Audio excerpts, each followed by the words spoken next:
శ్రీమాత్రే నమ. జయ గురు దత్తాత్రేయ నమ.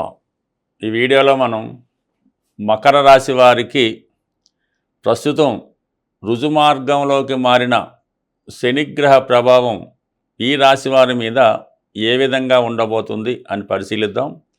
మరి ప్రస్తుతం ఈ నవంబర్ 25వ తారీఖు నుంచి 2026వ సంవత్సరం జూలై 22 వరకు రుజుమార్గంలో శని భగవానుడు మీనరాశిలో సంచరించడం జరుగుతూ ఉంటుంది.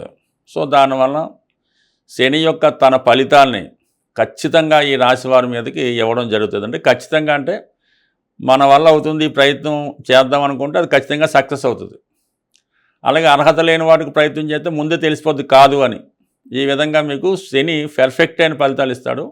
పైపెచ్చి ఏంటంటే ఈ మకర రాశి వారికి శని 3వ స్థానంలో అత్యంత బలమైన స్థానంలో ఉన్నాడనమాట. ఇంచుమించుగా 3వ స్థానంలో శని భగవానుడు ఈ మకర రాశి వారికి కొత్త అవకాశాలు ఇవ్వడం జరుగుతూ ఉంటుంది. వారి జీవితంలో చేసినటువంటి తప్పులు సరిదిద్దుకోవడానికి చాలా మంచి అవకాశాలు ఇవ్వడం జరుగుతూ ఉంటుంది. అంటే మొన్నటి వరకు అంటే ఈ నవంబర్ 25వ తారీఖు బ్యాక్కి వెళ్తే ఒక 4 నెలల పాటు శని వక్రగమనంలో ఉండడం వల్ల ఖచ్చితమైన ఫలితాలు ఇవ్వలేకపోయాడు. ఎందుకంటే వక్రగమనంలో ఉన్నప్పుడు కుంభరాశి మీద కూడా తన ప్రభావం చూపడం వల్ల చిన్న చిన్న మిస్టేక్స్ ఇంకా అది కంటిన్యూ అయ్యాయి. ఈ కుటుంబ విషయాల్లో, ఆర్థిక విషయాల్లో, అలాగే కొన్ని బలహీనతల విషయంలో అవి ఇంకా వదులుకోలేక ఇంకా అవి కంటిన్యూ అవుతూ మొన్నటిదాకా రావడం జరిగింది. ఇంచుమించుగా ఈ రోజుతో అంటే నవంబర్ 25తో అటువంటి అన్ని బ్యాడ్ ఎఫెక్ట్స్ అంటే ఉద్యోగంలో అపనిందలు, రుణ సమస్యలు, కుటుంబంలో గొడవలు ఇవన్నీ కూడా కంప్లీట్గా పోయి ఇప్పుడు అన్నీ కూడా కొత్త ఆలోచనలు, కొత్త పరిచయాలు, కొత్త అవకాశాలతో జీవితాన్ని ముందుకు తీసుకెళ్లే అవకాశం ఉంటుంది ఈ రాశి వారికి. సుమారుగా 8 నెలల పాటు ఈ అవకాశం ఉంటుంది. అంటే మళ్ళీ అప్పుడు వక్రించి అక్కడే ఉంటాడు, బట్ కానీ ఇంత పర్ఫెక్ట్గా మీకు ఫలితాన్ని ఇవ్వడు. అంటే కొత్త ప్రయత్నాలు ఫలించడం జరుగుతూ ఉంటుంది. ప్రస్తుతం మీకు కొద్దిగా ప్రజాసేవ మీద, పాలిటిక్స్ మీద, పరిపాలన మీద కొంత ఆసక్తి పెరుగుతూ ఉంటుంది. ఈ కారణం వల్ల మీరు ఏదైనా ఒక రాజకీయ పదవి కోసం కానీ చిన్న స్థాయి అంటే ఈ ఎలక్షన్లు వచ్చినప్పుడు ఈ వార్డు మెంబర్లు, కౌన్సిలర్లు, ఎమ్మెల్యేలు ఇలాంటి అంటే మరీ పెద్ద స్థాయి కాకుండా చిన్న స్థాయి రాజకీయ పదవులు సంపాదించడానికి కానీ, నామినేటెడ్ పోస్ట్ లాంటివి సంపాదించడానికి కానీ చాలా వరకు మీకు ఈ సమయంలో శని భగవానుడు కొత్త అవకాశాలు ఇవ్వడం జరుగుతుంటుంది. అలాగే మంచి అనుభవం కలిగినటువంటి మేధావుల యొక్క పరిచయంతో, వారి యొక్క సాహసంతో మీరు కొత్త ప్రయత్నాలు, కొత్త ఆలోచనలు చేసుకుంటూ మిమ్మల్ని మీరు కొత్తగా ప్రజెంట్ చేసుకుంటారు. అంటే మీ యొక్క వృత్తి వ్యవహారాల్లో కూడా మార్పు వస్తూ ఉంటుంది. అంటే వృత్తి కూడా మారుతూ ఉంటుంది. ఇప్పుడు గతంలో ఉన్నటువంటి వృత్తి విడిచిపెట్టి వేరే రంగంలోకి మారే అవకాశం ఉంది. ఇప్పుడు అంటే మీన రాశిలో ఉన్నాడు కాబట్టి ఇది ఎడ్యుకేషన్ రంగంలోకి మారచ్చు, వైద్య వృత్తిలోకి వెళ్ళచ్చు.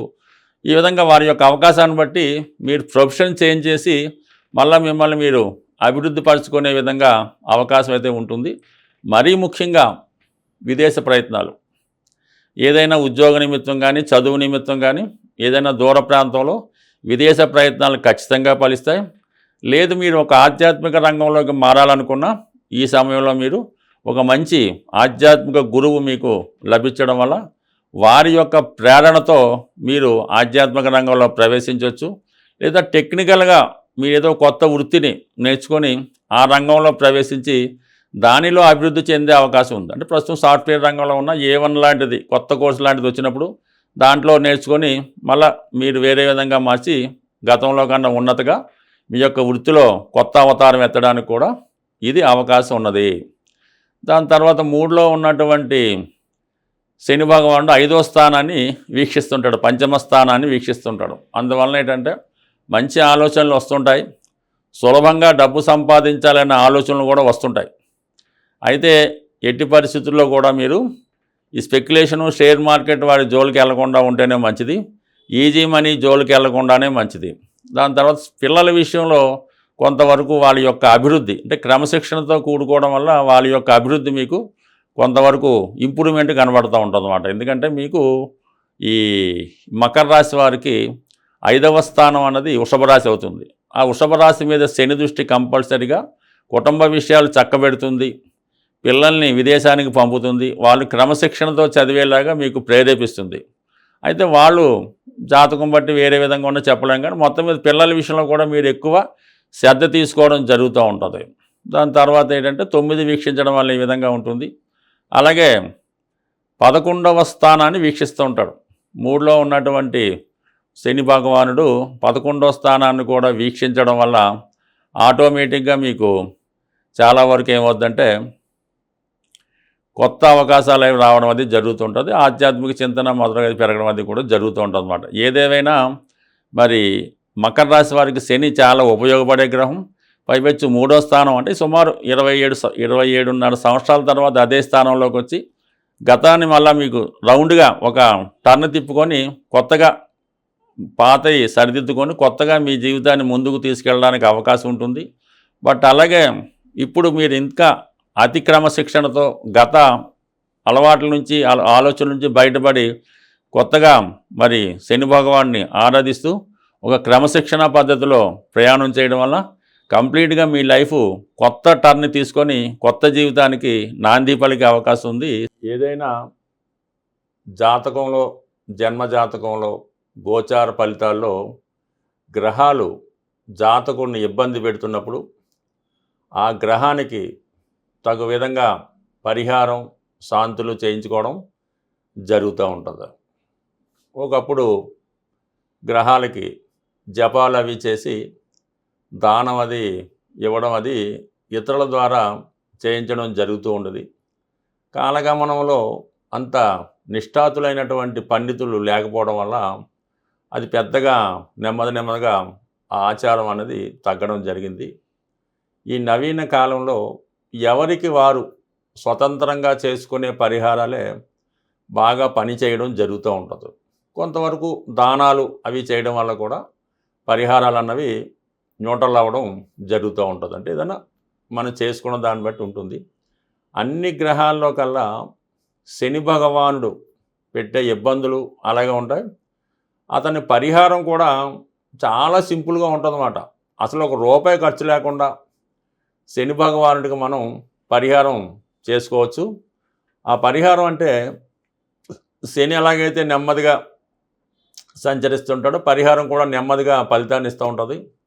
ఆ పరిహారాన్ని మీరు ఎప్పుడూ చేస్తూ ఉండాలి. ఏదో కొన్నాళ్ళు చేసి మానేస్తే కుదరదు. అది ఎప్పుడూ చేస్తూ ఉంటే దాని యొక్క ప్రభావం మీకు ఉంటుంది. శని యొక్క నెగిటివ్ ప్రభావం తగ్గి పాజిటివ్ ప్రభావం మీ మీద పడుతూ ఉంటుంది. చాలా అందరికీ తెలుసు, శని భగవానుడు యొక్క ఆహార పదార్థాలు నువ్వులు శనికి చెందినవి కాబట్టి శని భగవానుడికి ఏదైనా ఒక మీ యొక్క జన్మ నక్షత్రానికి అది శని ప్రభావం ఉన్నప్పుడు మీ జన్మ నక్షత్రం రోజున కానీ మీ జన్మ నక్షత్రానికి 6వ తార సాధన తార రోజు కానీ అది కూడా శనివారం అలాగొచ్చినప్పుడు శివాలయంలో ఉన్నటువంటి శని భగవానుడికి, అంటే మిగతా చోట కాదు, అది ఎక్కువ ఫలితం ఇస్తూ ఉంటుంది. శివాలయంలో ఉన్నటువంటి శని భగవానుడికి విధి విధానంగా 8 సంఖ్య వచ్చేలాగా 800 గ్రాములు తైలాభిషేకం చేసుకోవచ్చు. సో అలాగే నువ్వుల దానం పూజా కార్యక్రమాలు చేసుకోవచ్చు. అయితే శని భగవానుడికి పరిహారం చేస్తున్నప్పుడు చాలా నిడారంభరమైన జీవితాన్ని గడుపుతూ ఉండాలన్నమాట. ఆ రోజంతా కూడా ఆహారంలో ఆయిల్తో చేసిన తినకుండా వీలైతే ఆ ఒక్కరోజు కింద అంటే సాపాది వేసుకొని సింపుల్గా పడుకొని మిగతా విషయాలకి దూరంగా ఉండాలన్నమాట. కాపురానికి దానికి దూరంగా ఉంటూ ఆ ఒక్కరోజు జాగ్రత్తగా ఉంటే శని బాగా పనిచేస్తుంది. చేయలేని వారు సూర్యోదయానికి ముందే లెగిసి కాలకృత్యాలు తీర్చుకొని ఒక 20 నిమిషాల పాటు అంటే ఏజ్ని బట్టి పెద్దవాళ్ళు ఒకలాగా చిన్నవాళ్ళు ఒకలాగా ఇంచుమించు ఒక 40 నిమిషాలు మీరు క్విక్ వాకింగ్ కానీ రన్నింగ్ కానీ జంపింగ్ కానీ చేయడం వల్ల కంప్లీట్గా శని యాక్టివేట్ అవ్వడం జరుగుతూ ఉంటుంది. నెంబర్ 2, మీ ఇంట్లో పెద్దవాళ్ళు వృద్ధులు ఎవరన్నా ఉంటే వాళ్ళు కొద్దిగా సేవ చేసి వాళ్ళ అవసరాలు తీర్చి వారిని చిన్న చిన్న పనులు చెప్పినప్పుడు అవి చేస్తూ ఉండాలి. 99% ఇంట్లో పెద్దవాళ్ళు ఉన్నప్పుడు వాళ్ళు చిన్న అవసరాలు కూడా ఒక ట్యాబ్లెట్ తెచ్చిపెట్టమన్నా కూడా ఆ ఇంట్లో ఎవరు కూడా తేడాకి ఇష్టపడరు. వాళ్ళే పాపం ఎవరినో బతిమాలు వాళ్ళే తెచ్చుకుంటూ ఉంటారు. అలా కాకుండా వాళ్ళ అవసరాలకి ఒక మంచి లేని ఇవ్వడం, ఒక ట్యాబ్లెట్ తెచ్చిపెట్టడం, ఈ విధంగా పెద్దవారికి సేవ చేయడం వల్ల కంప్లీట్గా మీకు శని భగవానుడు ఆశ్రయిస్తాడు. కొద్దిగా అవకాశం ఉన్నవాళ్ళు ఇది బాగా చలికాలం కాబట్టి ఎవరైతే ఇబ్బంది పడుతుంటారో ఈ రోడ్డు పక్కన పడుకునేది ఉంటుంటారు. అటువంటి వాళ్ళకి మంచి రగ్గు కానీ కాళ్ళకి చెప్పులు కానీ ఇవ్వడం వల్ల శని భగవానుడు మీకు సంతోషించే అవకాశం ఉంది. అలాగే ఇది మనకు అనాశరణాలు అవి ఉంటాయి, లేదంటే పిల్లలు చదువుకునే హాస్టల్స్ ఉంటాయి కదా, కొన్ని హాస్టల్స్ ఉంటాయి. ఆ హాస్టల్లో పిల్లలకి ఏం చేస్తారంటే మీరు ఈ స్టీల్ ప్లేట్లు, వాళ్ళు భోజనం చేసే స్టీల్ ప్లేట్లు వాళ్ళు భోజనం చేసే సైజులో స్టీల్ ప్లేటు, ఒక స్టీల్ గ్లాసు, అలాగే ఒక స్టీల్ బౌలు సెట్ అంతా కలిపి ఒక 100-150 రూపాయలు రావచ్చు.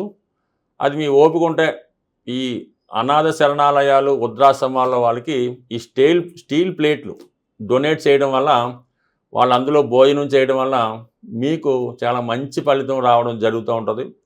లేదంటే ఇంకా బెటర్ రెమెడీ, చాలా కొద్ది రోజుల్లోనే, ఒక వారం రోజుల్లోనే మీకు పరిహారం కావాలంటే ఇప్పుడు ఈ అన్న సంతర్పణలు జరుగుతుంటాయి, లేదంటే ఏదన్నా టెంపుల్స్లో బాబాగారి టెంపుల్ అది రోజు అన్నదానం జరుగుతుంటుంది.